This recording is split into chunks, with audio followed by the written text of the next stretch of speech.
کوئی عام داستان نہیں، یہ ایک ایسی کہانی ہے جو تخت و تاج کے سائے میں بہائے گئے آنسوؤں سے جنم لیتی ہے۔ یہ کہانی ہے ایک ایسی سلطنت کی جہاں تاج تو روشن تھے مگر دل اندھیروں میں ڈوبے ہوئے تھے۔ ملکہ نرگس سلطنت نورستان کی حاکمہ، طاقت میں بے مثال تھی مگر اس کا دل سرد اور پتھر کی طرح سخت تھا۔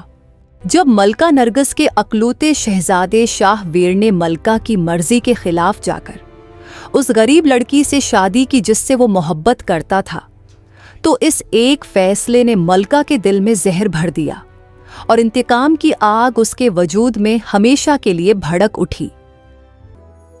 لیلا ایک عام گھر سے تعلق رکھنے والی غریب لڑکی تھی جس کا دل صاف اور معصوم تھا۔ اس کا جرم صرف یہ تھا کہ اس نے شہزادے سے محبت کی تھی اور اسی محبت کی وجہ سے اسے ایسی سزا ملے گی جس کا اس نے کبھی تصور بھی نہیں کیا تھا۔ شہزادہ شاہ ویر لیلا سے بہت محبت کرتا تھا۔ اس دنیا میں سب سے زیادہ عزیز اس کی محبت لیلا تھی۔ لیلا کو تاج و تخت سے کوئی غرض نہ تھی۔ شاہ ویر کے دل میں جگہ ہونا ہی اس کے لیے سب سے بڑا خزانہ تھا۔ وہ دونوں آنے والے طوفان سے بے خبر اپنی اس محبت کی دنیا میں بہت خوش تھے، مگر ملکہ نرگس کو یہ برداشت نہ تھا کہ ایک عام لڑکی اس کی طاقت کے سامنے سر اٹھائے۔ ملکہ نرگس لیلا کو ہر موقع پر بے عزت کرنے کی کوشش کرتی مگر لیلا کبھی پلٹ کر جواب نہ دیتی، نہ کسی بات کا برا مانتی۔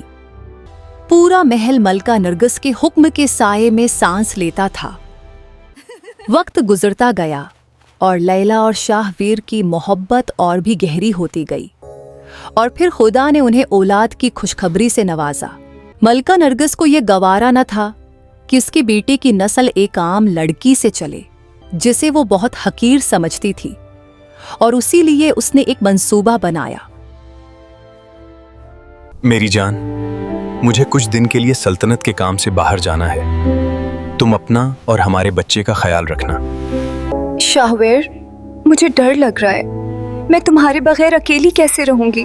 والدہ مجھے پسند نہیں کرتی۔ مجھے ڈر ہے کہ تمہارے واپس آنے تک کہیں کچھ غلط نہ ہو جائے۔ والدہ سے بات ہو چکی ہے، ان کی تلخی اب کم ہو گئی ہے۔ وہ کہہ رہی تھیں کہ میری ہونے والی اولاد انہیں بہت عزیز ہے۔ لیلا جانتی تھی کہ ملکہ نرگس اپنا بدلہ ضرور لے گی، اور یہ سوچ کر وہ بہت خوفزدہ تھی۔ اسے شہزادے سے بچھڑ جانے کا ڈر تھا۔ شہزادے کے جانے کی دوسری رات بہت تیز بارش اور طوفان تھا، اور لیلا نے ایک بیٹی کو جنم دیا جو بہت خوبصورت تھی۔ لیلا اپنی بیٹی کو لے کر بہت خوش تھی، اور اچانک محل کی ایک خادمہ اس سے اس کی بیٹی چھین کر لے گئی۔ لیلا نے بہت منع کیا مگر خادمہ نے کہا کہ یہ ملکہ کا حکم ہے۔ لیلا اپنی بیٹی کا سوچ کر آنسو بہا رہی تھی کہ اتنے میں محل کی خادمائیں ہاتھوں میں جلتی ہوئی مشالیں لیے اسے جلانے کے لیے اس کے کمرے میں آ گئیں۔ ادھر خادمہ شہزادی کو لے کر جا رہی تھی تاکہ وہ ملکہ کا حکم پورا کر سکے۔ خادمہ کا دل اس بات پر راضی نہ تھا کہ وہ ایک معصوم بچی کے ساتھ ایسا ظلم کرے۔ وہ ملکہ کے فیصلے کے آگے مجبور تھی، مگر شہزادی کی قسمت میں کچھ اور ہی لکھا تھا۔ کچھ دیر ہی گزری تھی کہ راستے میں ڈاکوؤں نے حملہ کر دیا۔ شاہی سواری کو دیکھ کر وہ لوٹنے کے لیے آگے بڑھے، مگر خادمہ نے موقع پا کر بچی کو پکڑ لیا اور جنگل کی طرف بھاگنے لگی۔ خادمہ بچی کو بچانے کے لیے جنگل کی طرف بھاگتی رہی، مگر راستے میں ٹکرانے اور گرنے سے اس کی موت ہو گئی۔ شہزادی پودوں پر گر گئی اور وہ رو رہی تھی۔ کچھ دیر بعد اسی راستے سے ایک اور شاہی سواری گزری جس میں ایک امیر عورت آرام سے بیٹھی ہوئی تھی۔ اس کے لباس اور زیورات سے اس کی دولت اور شان واضح ہو رہی تھی۔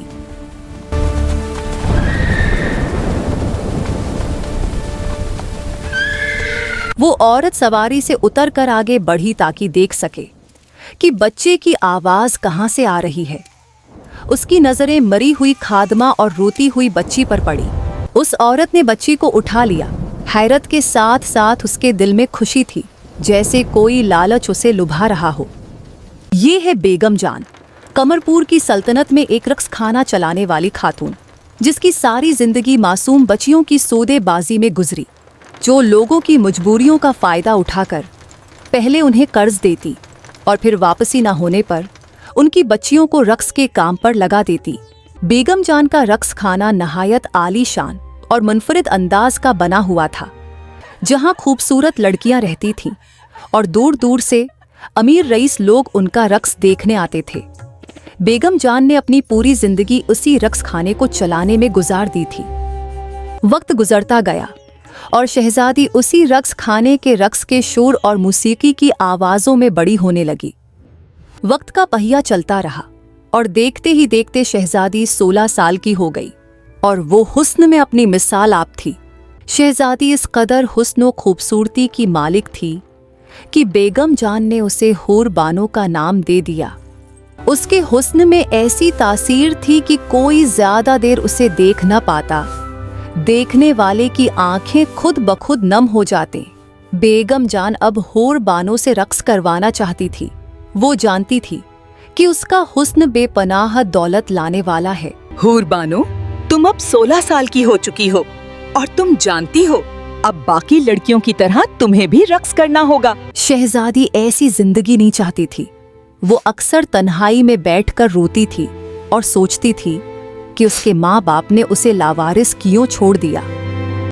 हूर बानो अक्सर गमज़दा होकर ये सोचती थी कि वो क्या कभी उस जगह से निकल पाएगी या नहीं।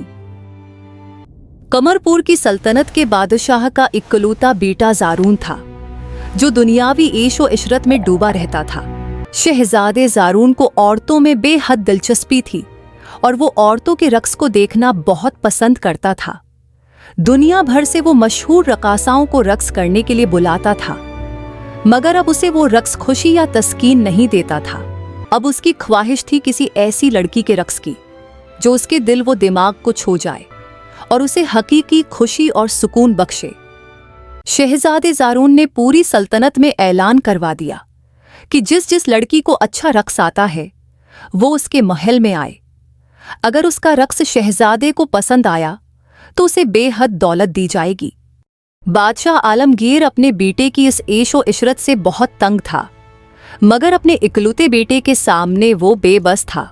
बेगम जान आज रात हूर बानो को महफिल में मुतारफ करवाने वाली थी, जबकि शहजादी इस बात से खुश नहीं थी। बेगम जान की एक खास खादमा आई और उसे शहजादे की ऐलान के बारे में बताया। उसने हूर बानो को महफिल में लाने का मंसूबा मनसूख कर दिया और सोचा कि उसे शहजादे के सामने पेश करे ताकि वो और भी अमीर हो सके। शहजादा जो सब लड़कियों के रक्स देख देख कर थक चुका था, मगर उसे किसी भी रक्स में कोई खुशी या तस्कीन महसूस नहीं हुई। बेगम जान ने हूर बानो से कहा कि अब वो शहजादे के आगे रक्स करे। हूर बानो इस बात पर मान गई, मगर उसकी एक शर्त थी। हूर बानो की शर्त ये थी कि वो नकाब में रक्स करेगी। चुनांचा वो नकाब ओढ़े शहजादे के सामने आई। शहजादा हैरत से उसे देख रहा था। उसने उससे पहले कभी ऐसी लड़की नहीं देखी थी। शहजादा हैरान था कि ये लड़की नकाब में क्यों है। हूर बानो ने रक्स शुरू किया तो फिजा बदलने लगी। उसका रक्स ऐसा जादुई था कि शहजादा आहिस्ता आहिस्ता इसमें खो गया। रात गुजरती रही, हूर बानो रक्स करती रही और शहजादा उसके रक्स में मदहोश होता चला गया। शहजादा ज़ारून जिस तस्कीन की तलाश में था, वो उसे हूर बानो के रक्स में मिल गई। हूर बानो की मौजूदगी में ऐसी तासीर थी कि शहजादा उससे अपनी नज़र हटा नहीं पा रहा था, मगर उसी के साथ उसके दिल में एक बेचैनी भी बढ़ती जा रही थी। वो शिद्दत से ये जानना चाहता था कि इस निकाब के पीछे आखिर कौन है। शहजादा ज़ारून एक अय्याश शहजादा था जो औरतों की इज्जत नहीं करता था। जैसे ही हूर बानो ने अपना रक्स खत्म किया, अपना निकाब हटा दो, मैं तुम्हें देखना चाहता हूं। हूर बानो को समझ नहीं आ रहा था कि वो क्या करे। फिर शहजादे के इसरार पर उसने फैसला किया कि वो नकाब उतार दे। जैसे ही हूर बानो ने अपना निकाब उतारा, शहजादा उसका होरों सा दिलकश हुस्न देखकर दंग रह गया।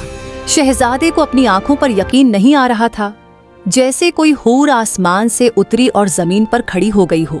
शहजादे ज़ारून ने जैसे ही हूर बानो को छूने के लिए हाथ उठाया, उसका हाथ कांपने लगा। शहजादा ये सब देखकर डर गया।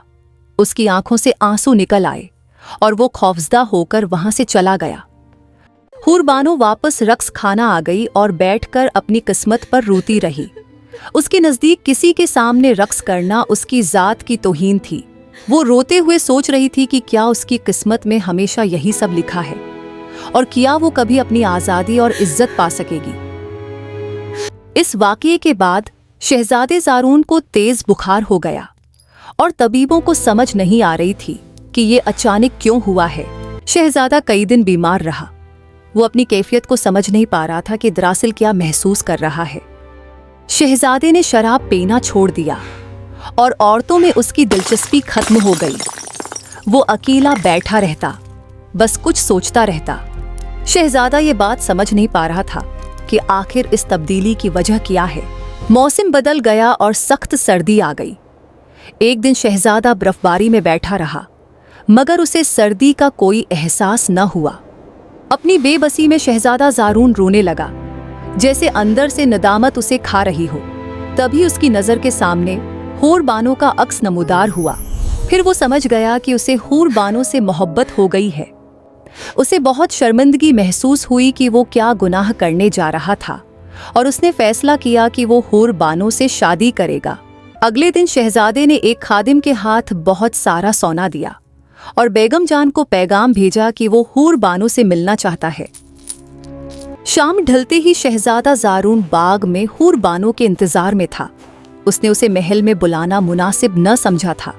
जब हूर बानो बाग में आई तो वो बेहद हसीन नजर आ रही थी। उसकी खूबसूरती के सामने हवा, बर्फ, मौसम और फूल सभी मान्यत पड़ गए थे।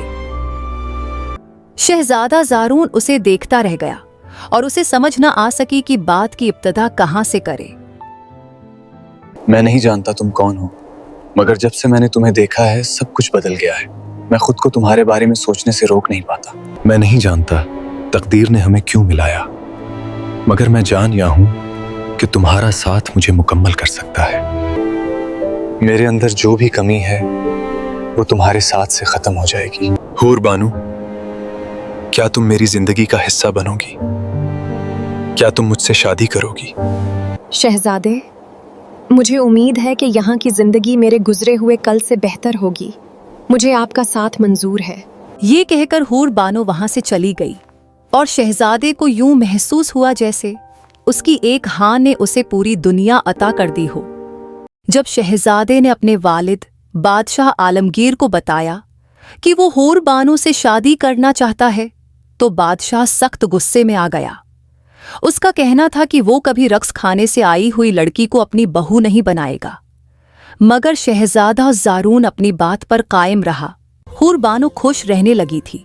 उसे महसूस होने लगा कि इस दुनिया में कोई है जो उसकी कदर करता है और उसके लिए दिल में इज्जत रखता है।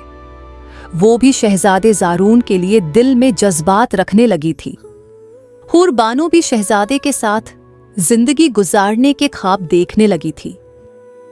कुछ दिन बाद बादशाह आलमगीर से उसके हमसाया मुल्क का दोस्त मिलने आया। दोनों के दरमियान बहुत गहरी दोस्ती थी। मेरा बेटा किसी रक्स खाने की लड़की से शादी की जिद कर रहा है। मैं कैसे ये कबूल कर लूं कि ऐसी लड़की मेरी बहू बन जाए? ये कोई छोटा मसला नहीं है, इसे समझदारी से देखना होगा। शहजादे की मर्जी भी जरूरी है। तुम उस लड़की को महल में बुलाओ, उसे सोने और दौलत का लालच दो। कह दो जो चाहे ले ले और मेरे बेटे की जिंदगी से दूर हो जाए। अगर वो लालच में आ गई तो दौलत लेकर खुद ही चली जाएगी। अगर उसकी नीयत खालिस हुई तो वो सब ठकरा देगी। जरूरत पड़े तो उसे जान से मारने की धमकी भी दे देना।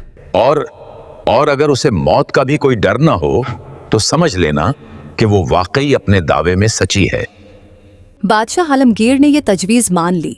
हमसाया मुल्क से आने वाला बादशाह कोई और नहीं बल्कि नुरिस्तान का बादशाह शाहवीर था। अगले दिन हूर बानो बादशाह आलमगीर के हुक्म पर महल में आई और बादशाह शाहवीर उसे देखकर हैरान रह गया। वो अचानक खड़ा हो गया। आंखों में दंग रह जाने का इजहार था। तुम कौन हो? तुम्हें देखकर मुझे मेरी लैला याद आ गई है। तुम बिल्कुल वैसी ही हो जैसी मेरी लैला दिखती थी। तुम मेरी बेटी हो ना? मैं तो समझा था तुम मर गई हो। बादशाह शाहवीर ने बताया कि उसे सल्तनत के काम की वजह से वापस आने में कई दिन लग गए। जब वो वापस महल पहुंचा तो उसने देखा कि लैला का चेहरा जला हुआ है और उनकी औलाद वहां मौजूद नहीं थी। उसने लैला से पूछा तो उसने बताया कि ये सब वालदा ने किया है। शहजादा जब अपनी वालदा के पास गया और पूछा कि सच क्या है, तो मलका नरगिस ने मक्कर से काम लेते हुए झूठी कहानी बना दी। बेटा, मेरा कोई कसूर नहीं है, ये सब लैला का किया हुआ है। लैला ने नौकरों को रिश्वत दी, सोना और दौलत दी। ये सब लैला ने मुझे नीचा दिखाने के लिए किया ताकि खादिमाएं मेरे खिलाफ हो जाएं और वो उसके साथ हो जाएं। जब महल के बाकी खादमों ने देखा कि कुछ दूसरे खादमों के पास सोना है तो उनमें आपस में लड़ाइयां शुरू हो गईं। लड़ाइयां इस कदर बढ़ गईं कि वो लैला के खिलाफ जाकर उसे जलाने की कोशिश करने लगे। अगर मैं वक्त पर ना पहुंचती तो वो मर चुकी होती। मुझे माफ कर दो, मैं तुम्हारी औलाद की हिफाजत ना कर सकी। शहजादे शाहवीर ने महल के एक एक खादिम से पूछ-कुछ की ताकि वो सच जान सके, मगर सबने लैला के खिलाफ गवाही दी और कहा कि मलका सच कह रही हैं।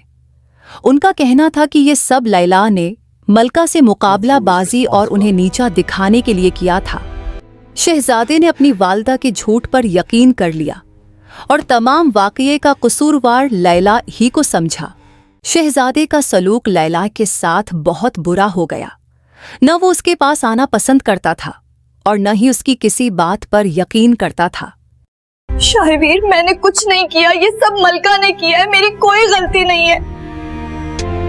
तुम अब भी मेरी वालदा पर इल्जाम लगा रही हो, जबकि उन्होंने तुम्हारी जान बचाई थी। तुम्हारी लालच और मुकाबलाबाजी की वजह से आज हमारी औलाद हमारे साथ नहीं है। लैला ने हर तरह कोशिश की कि किसी न किसी तरह शहजादे को अपनी बेगनाही का यकीन दिला दे, मगर शहजादे ने एक न सुनी।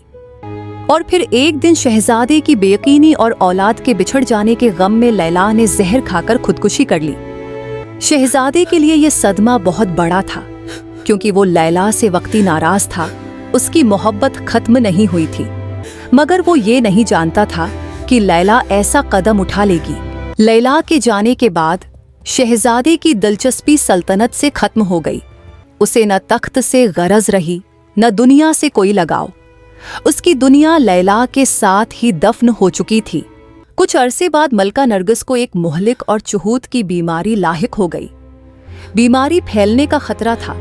उसी खौफ से किसी भी हकीम ने उसका इलाज करने से इनकार कर दिया। मौत से पहले मलका नरगिस ने अपने तमाम गुनाहों का एतराफ किया। उसने मान लिया कि किस तरह उसने लैला पर जुल्म किया, उसका चेहरा जलवाने की साजिश की और शहजादे की बेटी को मरवा देने के लिए भेज दिया। मुझे माफ कर दो बेटी, मैं वो बदनसीब इंसान हूँ जो अपनी बेवी को बचा ना सका और अपनी बेटी को इज्जत और तहफ़्फ़ुज़ ना दिला सका। मैंने आपको माफ कर दिया बाबा। जो हुआ वो किस्मत का लिखा हुआ था और जिसके आगे हम सब बेबस हैं। बादशाह आलमगीर ने हूर बानो को अपने बेटे के लिए कबूल कर लिया, क्योंकि उसका कहना था कि उसके बेटे के लिए उससे बेहतर कोई और लड़की नहीं मिल सकती। बादशाह आलमगीर ने हुक्म दिया कि बेगम जान को कैद किया जाए और रक्स खाना बंद कर दिया जाए, ताकि वो मजीद मासूम बच्चों की जिंदगी खराब न कर सके। उसके पास से शहजादी की शाही कमीज भी निकाल ली गई, जो पैदाइश के वक्त शहजादी ने पहनी थी और जिसे उसने छिपा रखा था। शहजादा ज़ारून और हुरबानो की शादी हो गई। दोनों ने अहद किया कि आने वाले वक्त में वो अपनी सल्तनत को हर तरह के जुल्म से महफूज रखेंगे।